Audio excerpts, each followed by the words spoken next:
کچھ غریب لوگ اکٹھے ہو کے نبی پاک کی بارگاہ میں حاضر ہوئے. دیکھیں انہیں اپنے نیکی کے خزانوں کی کتنی فکر تھی. حضرت ابو ہریرہ رضی اللہ تعالیٰ عنہ کہتے ہیں انہوں نے غریبوں نے آ کے عرض کی یا رسول اللہ صلی اللہ علیہ وسلم یہ امیر تو نیکیوں میں ہم سے آگے نکل گئے. حضور نے فرمایا وہ کس طرح؟ عرض کی یا رسول اللہ وہ زکوٰۃ دیتے ہیں ہم پر فرض ہی نہیں، وہ حج کرتے ہیں ہم پر فرض ہی نہیں، وہ صدقات و خیرات کرتے ہیں ہم کر ہی نہیں سکتے، وہ تو گزر گئے آگے، اب کیا کریں؟ قربان جائیں محبوب کے سمجھانے کے طریقے. حضور نے فرمایا کان ادھر لاؤ. وہ غریب نہ حضور کے چہرہ نور کے گرد حالہ بنا کے کھڑے ہو. حضور فرمانے لگے سنو کان میں بات، رات کو جب سونے لگو نا تو 33 بار سبحان اللہ پڑھا کرو، پھر 33 بار الحمدللہ پڑھا کرو، پھر 34 بار سبحان. دیکھیں آپ کو یاد، اس کا نام کیا ہے؟ تسبیح ہے سبحان. اللہ آپ کو خوش رکھے. بڑی خوشی ہوئی آپ کی زبان سے لفظ سن. کہا یہ پڑھ کے سویا کرو رات کو. امیر جتنے بھی نیک کام کریں گے نا تمہاری اس تسبیح کی برکت سے اللہ تمہیں سب امیروں سے زیادہ اجر عطا کرے گا. مشکل کام تو نہیں، سب امیروں سے. انہیں فکر تھی کہ وہ کہیں ہم سے آگے نہ نکل جائیں روحانی دنیا میں، نیکیاں زیادہ نہ کما لیں. آج کل تو رٹا یہ بنا ہوا ہے کہ دیورانی کہتی ہے اپنے شوہر سے کہ میری جیٹھانی نے فریزر نیا لے لیا، اب میرا نہیں گزارا جب تک نیا آئے نا، فوری طور پہ مجھے جدھر سے مرضی ادھار قسطوں پہ لے آ، لیکن شریکے دے نار رل کے ٹرنا پیچھے. یہ ہماری دوڑ ہے. اس سے نقصان ہوتا ہے، اس سے اخلاقی کمزوریاں جنم لیتی ہیں، اس سے آزمائش میں. آپ یہ دیکھیں کہ وہ جو میرا پیچھے خزانہ ہے نیکیوں کا جو خزانہ ہے اس میں آج کل کیا ہے؟ میری زبان کہیں ایسا تو نہیں کہ باقی ہر جگہ چلتی ہے صرف ذکر میں نہیں چلتی، میرا سر باقی سارے کام کرتا ہے صرف اللہ کی بارگاہ میں صحیح نہیں. یہ غور کریں. حضرت ابو ہریرہ رضی اللہ تعالیٰ عنہ فرماتے ہیں وظیفہ پوچھ کے گئے اور پھر وہ کچھ دنوں کے بعد واپس آئے. گئے تو بڑے مسکراتے گئے تھے جیسے خزانہ ہاتھ لگ گیا. بڑے کچھ دنوں کے بعد واپس آئے تو بڑے پریشان تھے. حضور نے فرمایا اب کیا ہوا؟ کہ یا رسول اللہ بڑی پریشانی بن گئی. اب بھائی ہوا کیا؟ عرض کرنے لگے یا رسول اللہ وہ بات تو امیروں نے بھی سن لی ہے. ایک صحابی کہنے لگے میرا پڑوسی بڑا امیر ہے، رات وہ بھی تسبیح پڑھ رہا تھا اپنے سین میں سن رہا تھا. حضور اب کیا کرنا ہے؟ تو سرکار اس بات سے راضی ہوتے تھے. حضور خوش ہوئے، مسکرائے، فرمایا اب کیا کرنا ہے؟ ذالک فضل اللہ یؤتیہ من یشاء. یہ پھر اللہ کا فضل ہے، وہ جس کو چاہے عطا کر دیتا ہے. میرے عزیز سمجھے کہ وہ لوگ اور وہ ذرا سا بھی اپنے اندر ریا نہیں آنے دیتے تھے. حسد نیک آدمی میں بھی ہوتا ہے. ناراض تو نہیں ہو گئے نیک لوگ جی؟ نیک ناراض نہ ہو جائیں. حسد نیک آدمی میں بھی، بندہ نیک بھی ہوتا ہے اور حسد بھی، چونکہ حدیث ہے ترمذی شریف میں حضور نے فرمایا حسد نیکیوں کو یوں کھا جاتا ہے جیسے خشک لکڑی کو آگ کھا جاتی. تو اس کا مطلب ہے حضور نے فرمایا بندہ حاسد بھی ہوتا ہے اور نیک بھی ہوتا ہے، اس کے ساتھ ساتھ حسد بھی چل رہا ہوتا ہے اور نیکیاں بھی. تو پھر نیک آدمی کو چاہیے نا حسد سے جان چھڑائے. ایسا نہ ہو کہ وہ نیکیاں کرتا جائے اور ساتھ ساتھ حسد کھاتا جائے. اس کا کوئی فائدہ. اپنی روحانی زندگی کہیں تکبر نہ آئے کہیں بھی. اور امام کشاری تو یہاں تک فرماتے ہیں، آپ فرماتے ہیں میں نے بہت سارے جھکے ہوئے لوگ دیکھے ہیں، گردنیں جھکی ہوئی ہیں، دل میں بڑا تکبر ہے. آپ فرماتے ہیں میں نے بہت سارے دعائیں مانگنے والے دیکھے ہیں جو جزاک اللہ بھی برابر کہہ رہے ہیں پر اندر ان کی عداوت بھی برابر ہے. ایسا نہیں کریں. آپ یہ دیکھیں کہ کہیں ایک دیکھیں نا، ایک ہلکا یہ میرا بٹن ٹوٹ جائے نا تو ساری محفل میں میری توجہ بٹن پہ رہے گی، چاہے کوئی دیکھے بھی نہ. مجھے تو پتہ نہ ٹوٹا ہوا تو میں بار بار غور کروں گا. ایک دھبا بھی باطن پہ لگ جائے نا، وہ جھوٹ کا ہو، وہ دغے کا ہو، وہ لالچ کا ہو، وہ حسد کا ہو، ایک بھی دھبا ہو نا سکون نہیں آتا، آپ بے چین رہتے. یہ میری طرح کے کچھ لوگ ایسے ہوتے ہیں جن کو اسٹیج پہ بیٹھنے کی بیماری لگ جاتی ہے. اب یقین کریں میں تو کسی وقت سوچتا رہتا ہوں کہ کوئی محفل ایسی بھی تو ہونا کہ ہم بھی پیچھے بیٹھ کے سنیں، اپنا چسکا بھی تو پورا کرنا ہے. لیکن وہ کئی میری طرح کے لوگ بیچارے گردن اونچی کر کر کے نقیب کو دکھاتے ہیں کہ میں بھی آیا ہوں، کسی طریقے سے اعلان کاری دے میرا، میں چودھری صاحب ہوں، علاقے کا محلے کا بڑا ہوں، 2 دفعہ چیئرمین ہوا، بلا لے کسی طریقے. اس سے گھٹن آئے گی آپ کے مزاج. بات زیادہ نہیں کرنی، سمیٹنے کی طرف آ رہا ہوں. سید احمد کبیر رفائی आला हजरत बरेलवी रहमतुल्लाह अलैह ने बड़ी खुल के तारीफ की है इस दरवेश की, और ये वो कामयाब तरीन लोग हैं जिनका इश्क हुजूर की बारगाह में मकबूल हो गया। दरवाज़े रसूल पे हाजिर होते थे तो अल्लाह के महबूब करवे अनवर से अपना बाजू बाहर निकाल के हाथ मिलाया करते। हजरत सैयद अहमद कबीर रिफाई रहमतुल्लाह ताला अलैह फरमाते हैं कि किसी ने कहा हजरत इतना ऊंचा मकाम कैसे मिल गया? तो आप फरमाने लगे, लोग मुझे मुफ्ती भी कहते थे, आलिम भी कहते थे, कुछ लोग मेरे मुरीद भी थे, लेकिन फरमाते मैंने सारी जिंदगी सबसे गुनाहगार मुसलमान को भी अपने से अफजली समझा। क्यों? आप दलील देते थे, फरमाते थे जब अल्लाह ने कह दिया कुन तुम खैरा उम्मतिन, और तुम बेहतरीन हो मेरे नबी का कलमा पढ़ने वालों, तो फरमाया मैंने हर सही उल अकीदा को, कलमा गो को अपने से अफजल समझा। ये थोड़ा करना पड़ता है, वरना तो आप एक चक्कर में पड़ जाएंगे, आपके लिए मुसीबत खड़ी हो जाएगी, वरना तो आप अपना लेवल खराब कर बैठेंगे, आपका किसी से प्यार ही नहीं रहेगा। आप बुलंदी पे होंगे, आपको कोई नारा लगा के हाथ चूम के प्यार करेगा तो आप कर पाएंगे, वरना रह जाएंगे आप बीच में। सैयद अहमद कबीर रिफाई फरमाते हैं कि मैं एक दफा गुजर रहा था, एक खेत के बीच में दरमियान में मुंडेर थी छोटी सी, क्या किधर पंजाबी च वट जी, आपका नहीं मुझे पता, मैं तो पेंडू हूं। तो गांव में ना ये जब चावल की फसल काश्त करते थे ना मूंजी, तो उस वक्त कद्दू किया जाता था, पता है कि नहीं? चलो जिन्होंने पता है वो तो हाँ ना करो ना। वो कद्दू का मतलब ये होता था कि वो सारी फसल भर देते थे पानी से, अच्छे तरीके से भर दी जाती थी। वो बड़ी नरम, चूंकि चने की फसल का बीज नहीं लगता, उसका पौधा लगता है, पहले वो अलग जगह लगाया जाता है, फिर उसको वहां से लाके यहाँ बोया जाता है, एक पूरी तरतीब है। पनीरी उसको कहते हैं, और भी कुछ अकीदा सी तुसी मैनू याद, लाभ, देखें कारी साहब को पता है जी, लाभ है ना जी, अल्लाह ताला जज़ाए खैर दे, बहुत सारी बरकत दे कारी साहब को, आप सब हजरात को।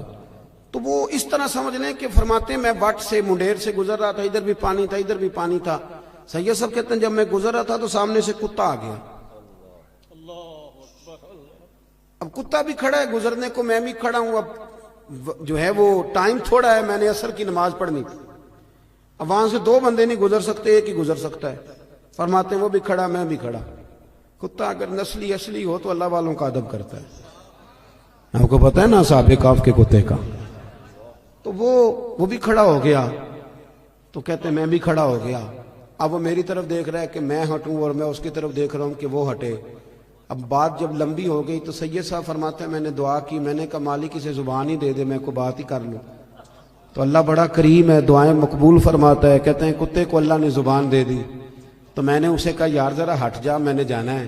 तो कहने लगा शाह जी आप हट जाए, मैंने भी तो जाना है ना, मैंने भी तो जाना है। तो कहते हैं मैंने उसे कहा यार मेरी सुन बात, मैंने पढ़नी है असर की नमाज, मैं हूं शरीयत का मुकल्लिफ, मैं पाबंद हूं, तू तो पाबंद नहीं दीन का, मुकल्लिफ नहीं, तेरे ऊपर फर्ज नहीं, मेरे ऊपर नमाज फर्ज है।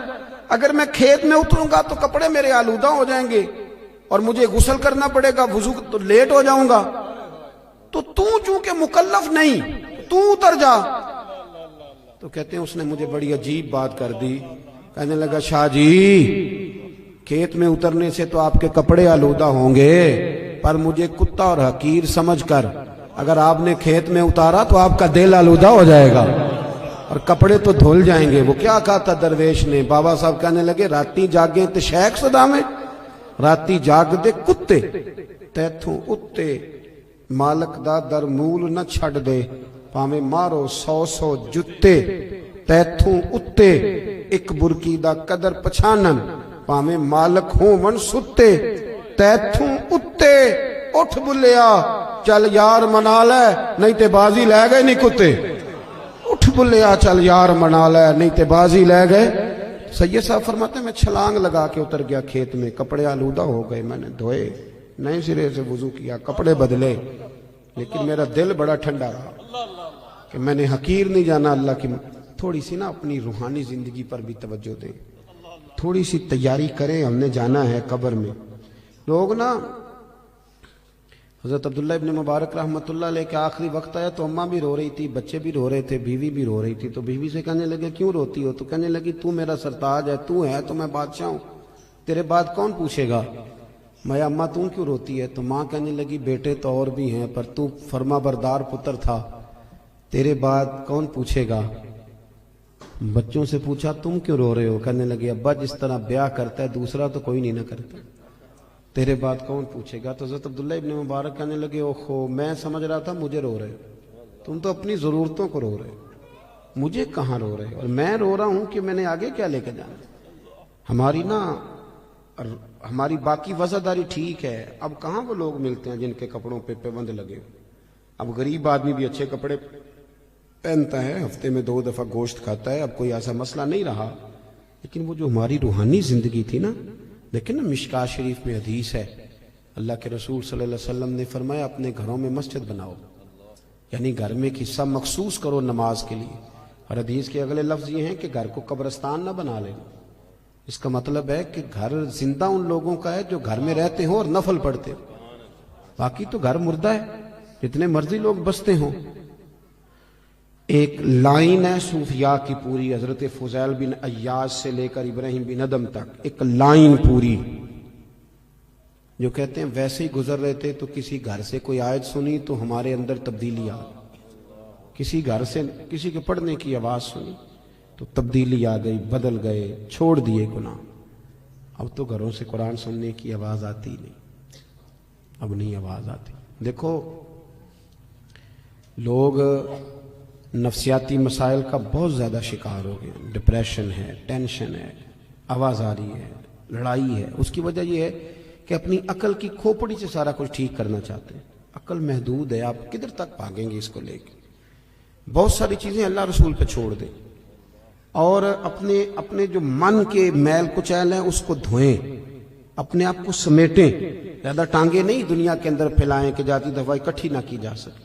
अपनी ज़िंदगी में कुछ चीज़ों को महदूद करें, बचा के सारा को छुड़ा के सबसे, मुसल्ला लेके ना बगल में छुपा के थोड़ा अलग से बैठे, एक तस्बीह, एक पानी का प्याला, एक मुसल्ला, पानी का प्याला ढका हुआ, बंद करें ये मोबाइल शुबाइल, थोड़ी देर तन्हा बैठे मुसल्ले में।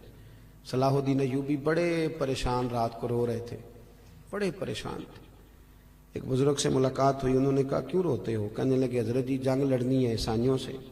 सलाहुद्दीन अय्यूबी के वालिद हुजूर गौसे पाक के मुरीद हैं। सलाहुद्दीन कहते हैं मैं 10 साल का था जब मेरे अब्बा जी मुझे गौस पाक की बारगाह में लेके गए, उन्होंने मेरे लिए दुआ की थी। 70,000 फौज जो सलाहुद्दीन अय्यूबी के साथ लड़ी वो सारी गौस पाक के मुरीदों की थी। खुश नहीं हुए आप बात सुन के? हाँ जी, ये सूफिया के मानने वाले जिहाद कर सकते हैं और इन्होंने ही जिहाद किया है, यही लोग और यही चिराग जलेगा तो रोशनी होगी। बहरहाल सलाहुद्दीन अय्यूबी बुजुर्ग से कहने लगे कि पहले ही बड़ी कमजोरी है मुसलमानों के पास, असला कोई नहीं, और अभी मुझे खबर मिली है कि ईसाइयों का एक बहरी बेड़ा असले से भरा हुआ बहरी जहाज आ रहा है, तो वो भी अगर असला शामिल हो गया तो बड़ा मसला बन जाए। तो मैं बड़ा परेशान हूँ, बुजुर्गों दुआ करना। बाबा जी कहने लगे चल इशा के बाद तू भी दुआ कर, मैं भी करूंगा। बुजुर्ग कहते मैं इशा पढ़ के चला गया, जब रात को दोबारा आया ना मस्जिद में तो सलाहुद्दीन सजदे में गिरे हुए थे और रो रहे थे, अल्लाह मेहरबानी फरमा, अल्लाह मेहरबानी, अल्लाह मदद फरमा, रो रहे। कहते मैंने कहा इसे यकसुई हासिल है, मैं यहां नहीं, मैं घर में जाके मुसल्ला बिछाता हूं, सकता है मेरी वजह से इसको यकसुई ना मिले। कहते मैं घर चला गया, जब फजर की नमाज पढ़ने के लिए मैं आया तो सलाहुद्दीन बड़े तरोताज़ा थे, खुश थे। मैंने नमाज के बाद पूछा खैर है? कहने लगे हुजूर मेरे रब करीम ने बड़ा फजल किया, वो उनका बहरी बेड़ा दरिया में गर्क हो गया, अभी इत्तला मिली है अभी। बुजुर्ग कहते हैं उसकी बात सुनी तो मुझे वजद हो गया। मैंने कहा सलाहुद्दीन वो दरिया में गर्क नहीं हुआ, तेरे आंसुओं में गर्क हो गया, जो तू रोया है ना रात, तेरे आंसू। सुने ना हदीस, हुजूर ने फरमाया अगर तो अल्लाह के खौफ से रो पड़े और सिर्फ इतना आंसू जितना मच्छर का पार होता है, अगर इतना भी तेरी आंख से निकल गया तो तेरा दोजख में जाना इतना ही मुश्किल होगा जितना भैंस के थनों से निकले हुए दूध का दोबारा थनों में जाना मुश्किल होगा। पर कोई इतना भी तो रोए तब है, किसी को इतना रूहानी जिंदगी आबाद करे, दुआएं लंबी मांगा करे, बहुत ज्यादा मांगा करे। हुजूर फरमाते हैं जो रब से ज्यादा मांगे अल्लाह उसे राजी होता है। اپنا تعلق، یہ دعا بندے کا اللہ سے رشتہ ہے. دعا مانگیں، مصلی پہ بیٹھیں، درود و سلام پڑھیں، ذوق سے پڑھیں. ایک جگہ ایسی مخصوص کریں جہاں بندے نہ ہمیں دیکھیں، وہاں بن صبر کے سج کے بیٹھیں. کوئی پوچھے کہ یہاں اکیلے میں سج کے کیوں بیٹھے ہو، تو بتاؤ رب رسول کے لیے بیٹھا، ان کے لیے سجا سمرا بیٹھا ہوں، ان کی یاد میں بیٹھا ہوں، ان کے لیے بیٹھا ہوں. اپنی روحانی زندگی کو مضبوط کریں، اپنے اندر کے معاملات کو درست کریں. آپ کو سکون ہوگا. جب غذا ملے گی تو آپ دیکھیں گے دل آپ کا مضبوط ہے. دعا کرتا ہوں جو میں کہہ سکا میرا اللہ قبول فرما لے، جہاں بھول گئے اللہ ہم سے درگزر فرمائے.